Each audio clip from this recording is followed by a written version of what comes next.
오늘 성경 말씀은 사무엘상 26장 1절부터 12절에 있는 말씀입니다. 사무엘상 26장 1절부터 12절에 있는 말씀 천천히 찾으시길 바랍니다.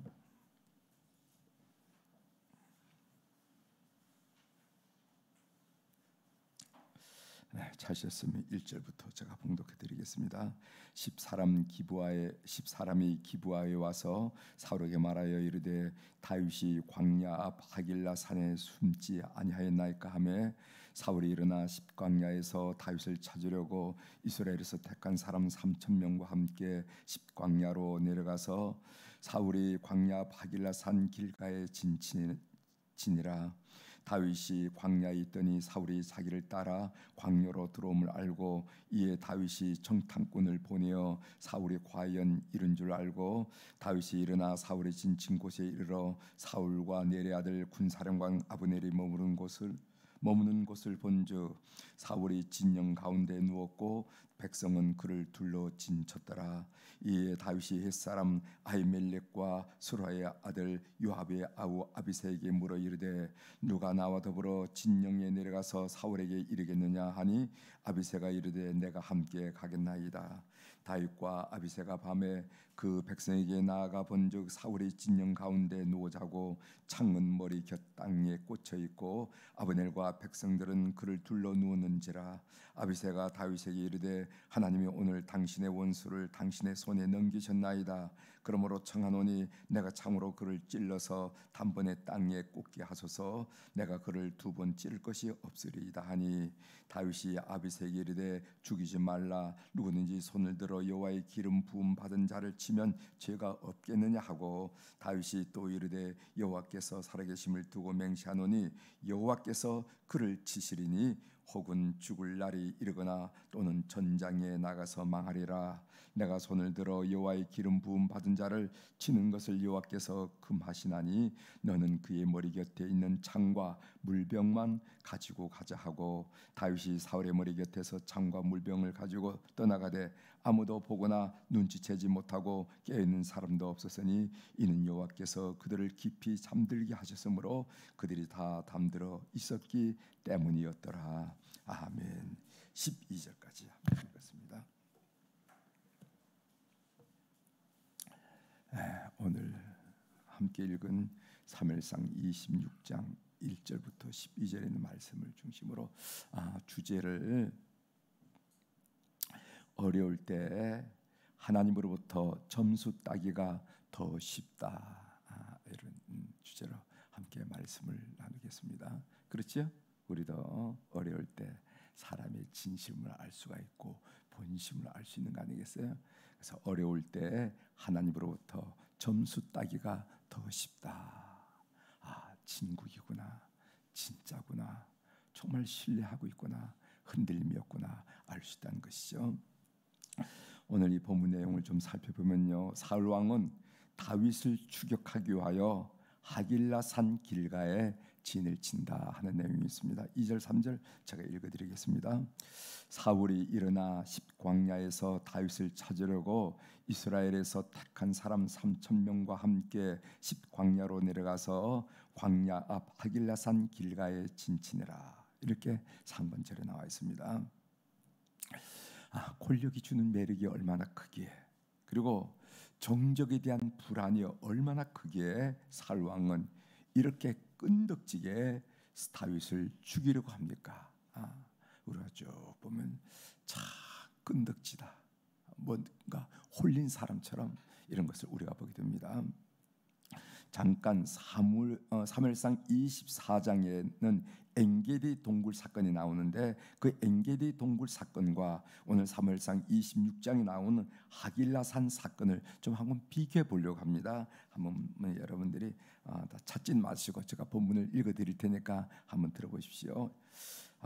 사울 왕은 전쟁도 아닌데 두 사건 모두에 군사 3,000명을 동원했다, 이런 얘기가 나옵니다. 사무엘상 24장 2절이죠. 사울이 온 이스라엘에서 택한 사람 3,000명을 거느리고 다윗과 그의 사람들을 찾으러 들렴소 바위로 갈새. 오늘 사무엘상 26장 2절에 보면은 사울이 일어나 십광야에서 다윗을 찾으려고 이스라엘에서 택한 사람 3,000명과 함께 십광야로 내려가서 다윗을 잡아 죽이려는 사울 왕의 의지가 얼마나 강하고 집요했으면은 전쟁이 일어난 것도 아닌데 군사를 3,000명이나 동원했겠습니까? 또 비교해 봅니다. 엔게디 동굴에서는 부하들이 다윗에게 사울 왕을 죽이라고 요구하였으나 하길라 산에서는 부하인 아비새 장군이 직접 사울 왕을 죽이겠다, 이런 얘기 나옵니다. 비교될 내용이죠. 사무엘상 24장 4절입니다. 다윗의 사람들이 이르되 보소서, 여호와께서 당신에게 이르시기를 내가 원수를 내 손에 넘기리니 내 생각에 좋은 대로 그에게 행하라 하시더니 이것이 그날이니이다. 이렇게 상반절에 나왔어요. 요때가 찬스라 하고 다윗 왕을 향해서 죽이라고 했죠. 그러나 사무엘상 26장 8절엔 조금 다릅니다. 아비새가 다윗에게 이르되 하나님이 오늘 당신의 원수를 당신의 손에 넘기셨나이다.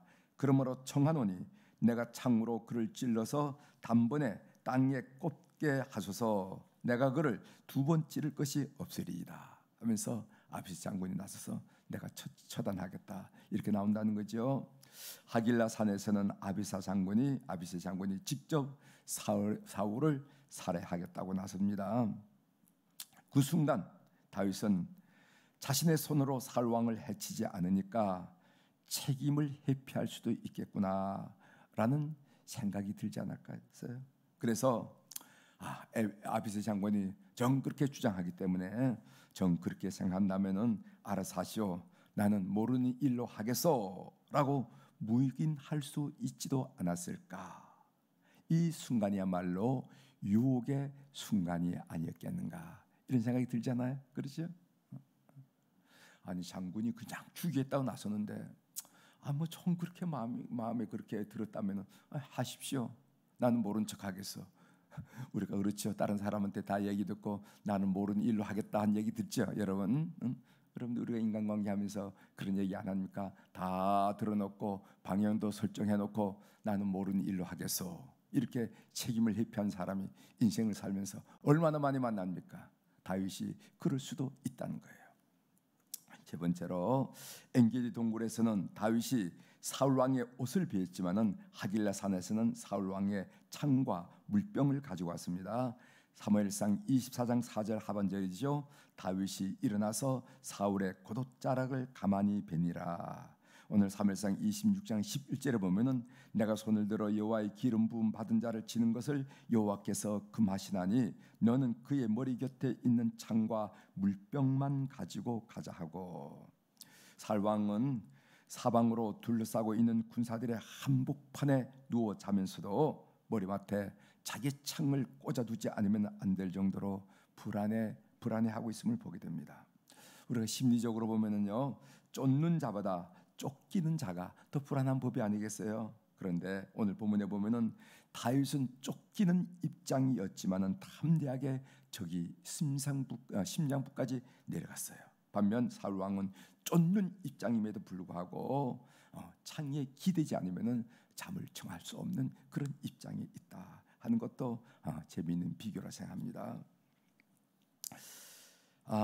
네 번째로 두 사건에서 동일하게 다윗은 사울 왕에게 호소를 합니다. 사무엘상 24장 11절에 보면은 내 아버지여 보소서, 내 손에 있는 왕의 옷자락을 보소서. 내가 왕을 죽이지 아니하고 겉 옷자락만 베었은즉 내 손에 악이나 죄가가 없는 줄 오늘 아실지니이다. 왕은 내 생명을 찾아 헤아려 하시나 나는 왕에게 범죄한 일이 없나이다 하고 엔게디 동굴에서는 그렇게 호소를 합니다. 오늘 사무엘상 26장 18절에 보면은 또 이르되 내 주는 어찌하여 주의 종을 쫓으시나이까? 내가 무엇을 하였으며 내 손에 무슨 악이 있나이까? 이렇게 사울 왕에서 다윗이 호소를 하고 있죠. 제가 이렇게 사무엘상 24장에 있는 엔게디 동굴 사건과 26장에 있는 하길라 산 사건을 비교하는 이유가 있어요.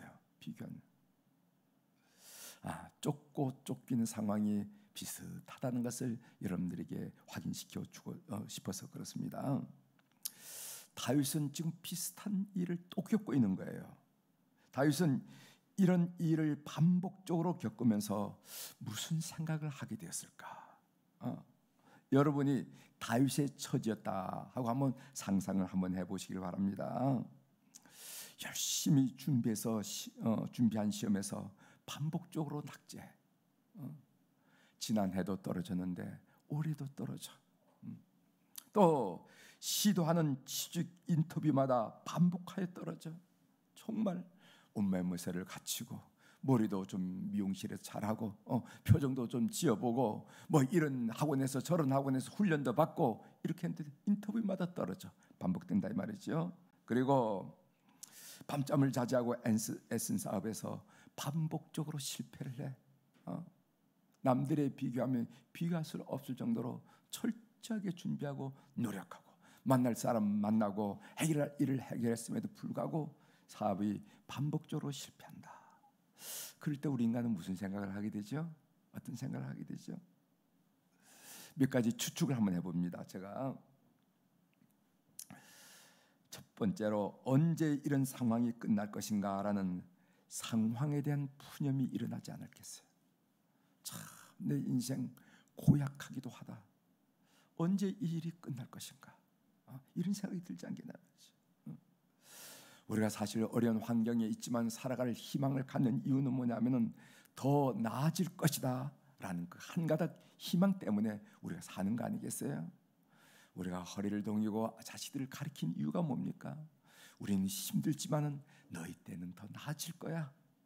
그 기대 때문에 우리가 힘드는 것을 견디지 않냐 말이죠. 그러나 비참한 상황이 계속되고 반복된다면은 우리가 희망하는 희망의 자리가 좁아질 수밖에 없습니다.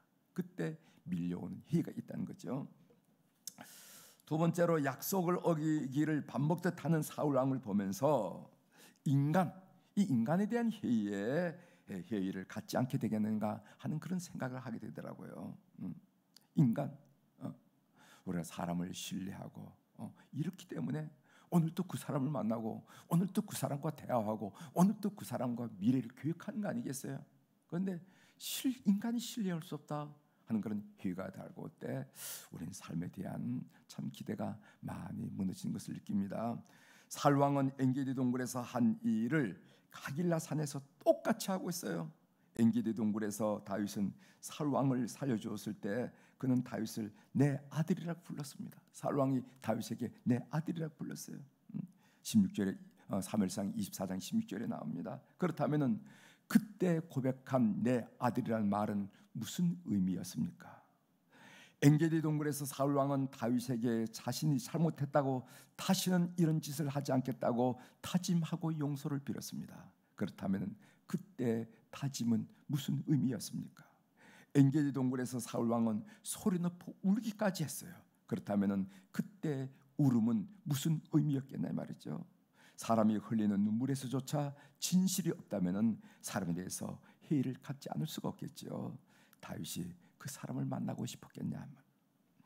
세 번째로 자기의 판단이 잘못되었다는 자기 자신에 대한 실망이 또 생길 수도 있겠다 그런 생각이 들더라고요. 자기 판단이 옳았으면 거기에 따른 옳은 결과가 나와야 되는데 전혀 엉뚱한 결과가 계속 나오잖아요.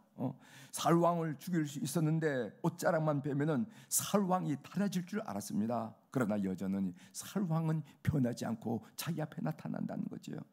여전히 사울왕은 언제 그랬나는 듯이 다윗을 향해서 창을 겨누고 있었습니다. 그런 결과들을 목격하면서 반복적으로 목격하면서 인생은 이게 아니구나. 내 판단이 잘못되어서 하나님 말씀을 따르는 것도 좋지만은 그것도 상황에 따라서 사람에 따라서 달라지는 거야. 달라져야 하는 거야 라고 스스로를 얘기하고 그런 생각이 들지 않았을까 하는 생각을 전 하게 되었습니다.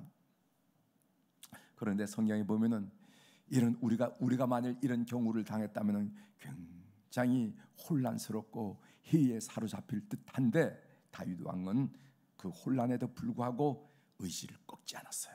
반듯했다는 겁니다. 반듯했다는 겁니다. 그러면 무엇이 그를 흔들리지 않게 꺾이지 않게 했습니까? 바로 사시는 하나님에 대한 믿음 때문에 그랬어요. 그래서 상황은, 사람은 비록 내 자신조차 내가 믿을 수 없는 그런 입장이 있지만은, 그러나 하나님은 살아계신다, 이 믿음이 있었다는 겁니다. 여러분 사무엘상 26장 10절 하반절을 보세요. 다윗이 또 이르되, 상반절, 다윗이 또 이르되 여호와께서 살아계심을 두고 맹세하노니. 와, 놀랍지 않습니까? 놀랍지 않아요? 상황도 반복됩니다. 사람도 믿을 수가 없어요. 심지어 내 자신도 내가 판단이 잘못되지 않았는가 하고 스스로도 믿을 수 없어요. 그런데도 불구하고 하늘을 바라보면서 하나님은 살아계시다 하고, 그 살아계신 하나님에 대한 반듯한 믿음이 흔들리지 않았다 하는 것이 다윗의 위대한 점이라, 이렇게 볼 수가 있습니다.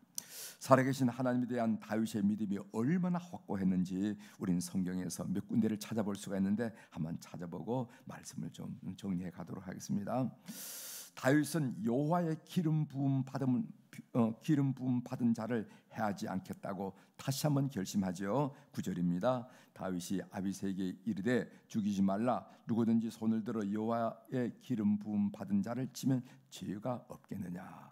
다윗은 하나님의 기름 부음을 받은 자에게 손을 대는 것은 그 사람을 기름 부어 세우신 하나님의 권위에 도전하는 것이다. 따라서 사울 왕을 죽이지 않은 것은 사울 왕 개인을 생각했기 때문이 아니라 사울 왕에게 기름 부으신 하나님을 생각했기 때문에 손을 대지 않더라는 겁니다. 그는 하나님을 의식하고 있어요. 또 보세요. 다윗은 하나님께 심판을 맡깁니다. 10절이죠. 26장 10절. 여호와께서 그를 치시리니 혹은 죽을 날이 이르거나 또는 전쟁에 나가서 망하리라. 하나님이 살아계신데 어찌 악한 사람의 심판을 받지 않고 아무 일 없었듯이 인생을 살겠느냐 이 말이에요. 하나님의 심판의 맷돌은 천천히 돌아가서 인생들은 느끼지 못할지 모르지만 그 심판은 철저하다 하는 것을 다윗은 믿었다는 것입니다. 이런 본문들이 우리에게 밝혀주는 것은 다윗은 하나님을 진짜로 신뢰하는구나 하는 것을 우리들에게 밝혀주고 있습니다. 어떤 상황에서도 사람에 대한 해가 밀려와도 자신에 대한 실망이 느껴져도 하나님을 바라고 하나님을 믿고 하나님께 맡기는 삶에 흔들림이 없었다는 겁니다. 오늘 우리 새벽에 나온 우리 모든 교우들 이런 삶을 꼭 사시길 바랍니다. 신앙생활을 하는 것을 보면은 하나님을 Father, 아버지로 믿는 분이 있고, 하나님을 Father, 나를 괴롭히는 분, Father 하지 마 이러죠. Father 한다, 나를 괴롭힌다는 말이거든. Father로 믿는 분이 있어요. 여러분은 어떤 하나님으로 믿습니까? 아버지로 믿습니까? 아니면은 여러분을 귀찮게 하고 여러분들 괴롭히고 여러분들을 성가시게 하는 파더하는 존재로 여러분 인식하고 신앙생활을 합니까? 만일 여러분이 일주일에 쉬는 날이 하루밖에 없는데 이날만큼은 좀 쉬자, 귀찮게 좀 하지 말아라, 예배는 무슨 예배, 이렇게 여러분들이 입에서 말이 나온다면은 그것은 여러분들은 하나님을 파더로 믿는 것이 아니라 파더하는 사람으로, 파더하는 존재로 여러분 믿고 있습니다. 여러분들은 하나님을 아버지로 믿는 여러분들이 되시길 바랍니다. 힘들 때 찾아가고 좋을 때 그 좋은 것 자랑하면서 함께 기쁨을 나누는 그런 아버지로. GTS에서 한 목사님이 이런 말씀을 하는 것을 들었습니다. 그것이 그 말씀이 오늘 주제예요. 어려울 때 하나님으로부터 점수 따기가 더 쉽다. 어려울 때 하나님을 더 감동시킬 수 있다는 것입니다. 야, 진짜구나. 하나님이 우리를 탁 치면서 진국이네 할 수 있다는 겁니다. 여러분 열왕기상 17장에 보면 사렙다 과부 이야기가 나옵니다. 그 여인은 가루 한 주머로 떡 하나를 만들어서 아들과 함께 먹고 죽을 작정이었습니다. 그만큼 어려웠다는 것이죠. 그때 선지자 엘리야가 그 가루로 그를 위해서, 자기를 위해서 떡을 만들라고 요구를 합니다. 벼룩의 간을 빼먹지, 지금 제정신이 있는 얘기를 하는 겁니까? 그러나 이 여인은 그 선지자의 말에 순종합니다. 빵 하나 더 먹고 죽으나 덜 먹고 죽으나 죽는 거는 마찬가지다. 이럴 바에는 순종이나 하고 죽자. 순종하고 죽자. 그렇게 해서 마지막 그 빵을 자기가 먹고 아들하고 나눠 먹고 그냥 인생을 끝내려고 했는데, 아니 엘리야가 나타나서 달라고 엘리야한테 바치고 맙니다. 그랬더니 어떤 역사가 일어나는가? 여러분이 잘 알다시피 통에 가루가 닿지 아니하고 그 병에 기름이 닿지 않는, 없어지지 않는 축복을 누렸다. 다른 말로 말하면 천지의 주제이시고 주권자이신 하나님을 감동시켰다는 겁니다. 여러분, 하나님을 감동시키는 인생을 사시기를 주의 이름으로 축원합니다. 상황이 녹록하지 않습니까? 주변에 있는 사람들이 여러분의 속을 뒤집어 놓습니까? 때로는 여러분 자신이 실망스럽습니까? 이때야말로 여러분들을 지켜보시고 여러분들에게 기대하시는 하나님을 감동시킬 수 있는 순간이고 기회라 하는 것을 꼭 믿고, 우리 하나님이 당신의 무릎을 치시면서 나 진국 만났다고 그렇게 칭찬하는 여러분의 삶이 오늘도 펼쳐지기를 주의 이름으로 축원합니다. 기도하시겠습니다.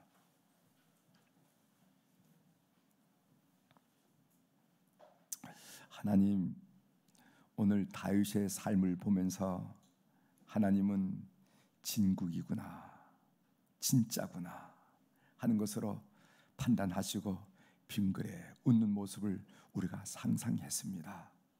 그러면서 다윗이 어려울 때, 그 상황이 극단으로 치달 때 오히려 하나님을 감동시켰듯이 오늘 우리가 겪는 상황이 녹록하지 않고 사람들에 대한 회의가 일고 그리고 내 자신에 대해서도 실망하는 그런 어려운 상황이 오히려 우리의 삶을 지켜보신 하늘 아버지를 감동시키시는 기회라는 것을 오늘 우리가 다시 한번 확인하면서 이렇게 살기로 다짐하게 하시오니 하나님 감사합니다. 그렇게 살아서 살았다 가보게 주신 그 넉넉하고 풍성한 은혜의 삶을 우리 모든 교우들이 체험하도록 은총을 베풀어 주옵소서. 오늘 또 우리 사랑 교우들이 주님 앞에 1000번째 헌금을 올려드렸습니다. 젊은 날 어린 날 등극하여 앞뒤 좌우를 분별하지 못할 때 솔로몬은 고개를 들어 하나님을 바라보면서 하나님 도와주셔야 된다고, 하나님이 이끌어 주셔야 된다고, 하나님이 지혜 주셔야 된다고 1000번째를 드리며 그의 삶을 맡겼던 것을 우리가 본을 받아서 이렇게 1000번의 새벽기도를 통하여 주님께 가까이 다가가는 우리 교우들의 그 믿음을 주님께서 연락하여 주시옵소서. 그래서 주님이 개입하시고 주님이 붙드시고 주님이 축복하시고 주님이 형통하고 평탄케 하신 역사를 늘 경험하는 우리 귀한 성도들 되도록 은혜를 베풀어 주옵소서. 3월달 대신방이 계속되고 있습니다. 하나님, 이 신방을 주님 앞에 올려드립니다. 사람들만 모여가고 사람들만 휘어져 나오는 것이 아니라 주님 동행해서 사단의 회를 무너뜨리고 얽히고 설킨 삶의 문제를 풀어나가는 놀라운 역사가 권능의 주님, 우리 주님의 이름으로 가정마다 일어나게 도와주옵소서. 모든 불안, 두려움, 염려는 깨뜨려버리고 우리 하나님이 주신 하늘의 평안과 담대함으로 가정마다 충만한 2023년이 될 수 있도록 역사하여 주시옵소서. 오늘도 하늘의 주권과 땅의 주권을 가진 우리 주님의 이름으로 이 새벽에 축복합니다. 내 영혼이 잘된 같이 범사가 잘되고 강건한 축복을 우리 모든 교우들이 누리게 도와주시옵소서. 감사드리며 예수님의 이름으로 기도 올려옵나이다. 아멘.